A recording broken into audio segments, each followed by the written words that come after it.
kelihatan. Ya Allah, maba capek ya. Nanti jadi sama bunga. Kita nge-videoin Dari mereka. sini aja deh ya. Assalamualaikum dulu masuk ya. Oke. Aku itu Oh iya. Udah dimulai lagi. Udah. Assalamualaikum Ibu. Assalamualaikum. Tapi saya mau video dulu. Waalaikumsalam. Dari mana nih? Dari MIPA 12 Mau ngapain? Mau wawancara krisis ekonomi. Gantian dong ngomongnya. Kerebutan. Iya.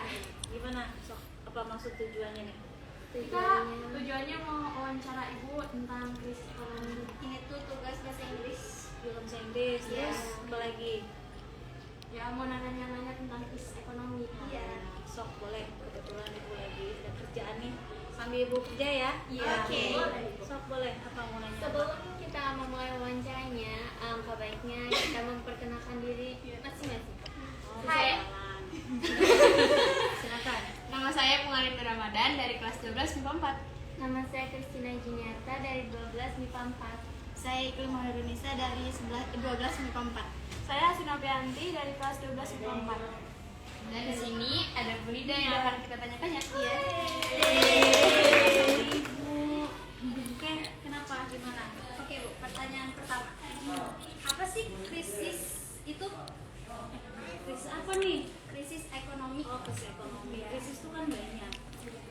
Krisis itu secara umum penurunan ya. Berarti kayak krisis ekonomi berarti penurunan yang terjadi pada perekonomian. Sekarang nih mau nanya krisisnya di Indonesia, dunia atau di mana? Indonesia. Jadi jangan jauh-jauh ya. Iya. Jadi mungkin kalau seperti penurunan itu gejalanya salah satunya misalnya kelas 11 pernah belajar tentang PDB, produk domestik bruto, atau gross domestic bruto. Nah itu ketika GDP kita negara Indonesia mengalami penurunan itu termasuk salah satu krisis. Atau misalnya ketika terjadi inflasi, ada yang tahu inflasi? Apa itu inflasi? Kayak apa ya, mata uang turunnya gitu. Kan inflasi apa inflasi? Iya. Inflasi naiknya harga barang-barang secara terus menerus. Kenapa harga barang naik? Ayo. BBM. Contohnya salah satunya ketika BBM naik pasti semua barang akan naik. Ketika harga-harga barang naik itu dikatakan sebagai inflasi dan bukan hanya satu barang ya, banyak barang. Nah, artinya daya beli masyarakat kan akan kurang karena harga barang naik. Nah, sebetulnya ketika pun terjadi inflasi, selain itu misalnya ketika harga saham properti di kita turun atau saham apapun itu sebetulnya termasuk juga gejala dari krisis ekonomi. Jadi artinya perekonomian itu dalam keadaan turun. Saham orang murah ibaratnya, siapa yang mau beli kalau saham murah? Ya kan nggak ada yang mau. Kemudian ketika harga-harga barang naik, kita mampu nggak beli? Nggak bisa, nggak mampu beli. Kecuali misalnya ada dulu di kelas 10 pernah juga belajar tentang kebijakan moneter dan kebijakan fiskal. Nah, itu di kan di materi lembaga jasa keuangan. Nah, kelas 10 dulu nih yang lagi video ibu belajar dengan ibu. Jadi di lembaga jasa keuangan itu ada kebijakan fiskal sama kebijakan moneter. Siapa yang menentukan kebijakan fiskal? Siapa? Ayo. Aduh, siapa yang menentukan kebijakan moneter?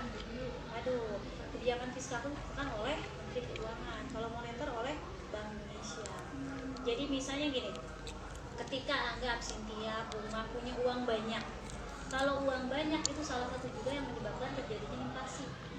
Kenapa harga barang naik? Karena si pedagang nih, anggap ibu pedagang, ibu akan menjual barang-barang di kantin ibu dengan harga mahal. Karena apa? Semua pada punya duit, mampu beli dong. Kalau kita punya duit kan, berarti kalau ibu naikin harga barang pasti dibeli.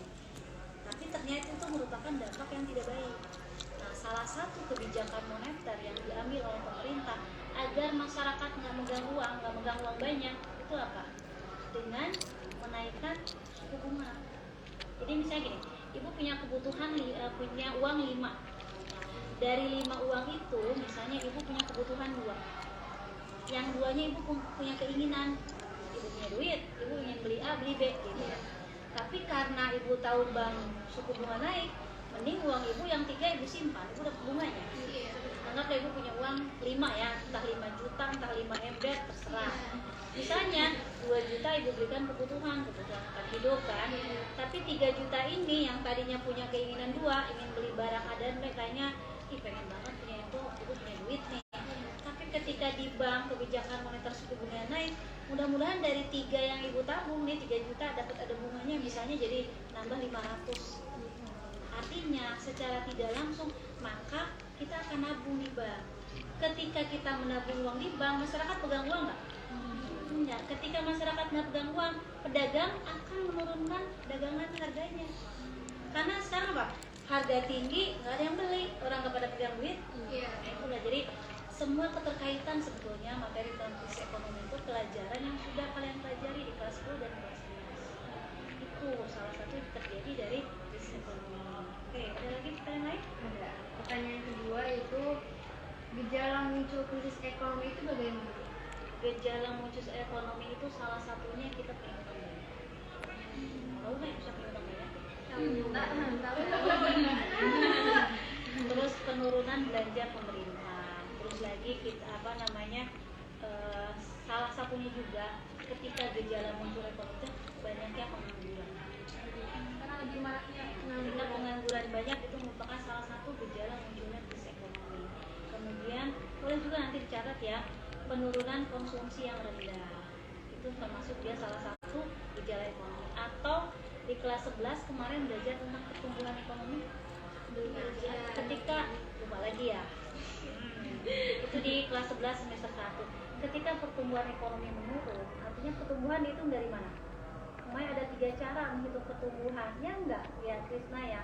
3 cara menghitung pertumbuhan dengan metode pengeluaran, metode pendapatan, sama metode produksi.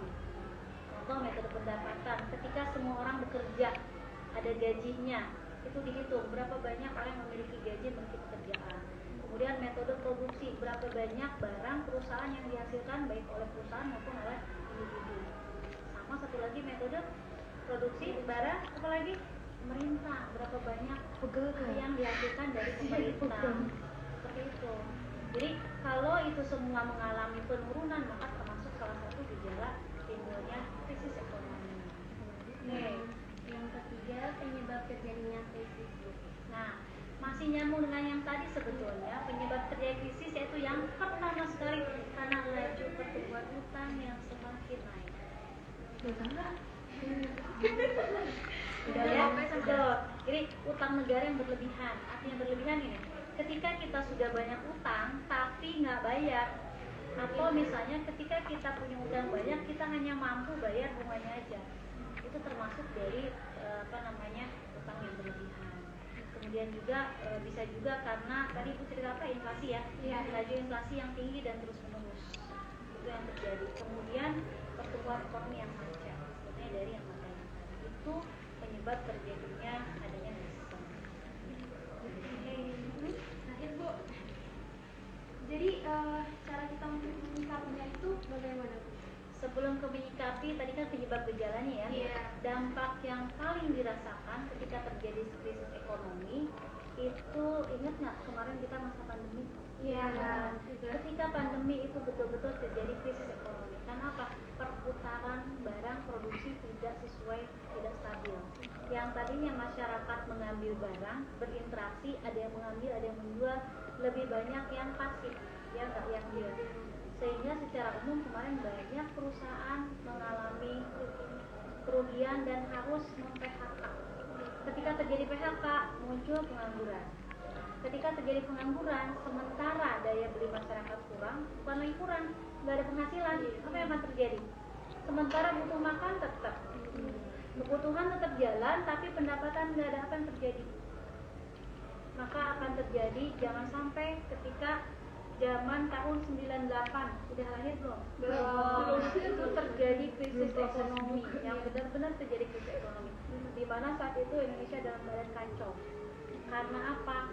Ketika terjadi kekacauan, pekerjaan nggak ada, pendapatan nggak ada, kebutuhan tetap, akhirnya terjadi penjara ke toko-toko. Karena apa? Orang lapar, makan tetap harus makan, tapi uang nggak punya untuk beli, gitu ya. Jadi itu Jadi dampak dari pengangguran itu luas sampai itu tadi, jangan sampai terjadi kekacauan lah yang terjadi di perekonomian kota. Ya, oke. Terakhir tadi apa? Cara menyikapinya. Cara menyikapinya sebetulnya bisa dari mulai diri masing-masing ya.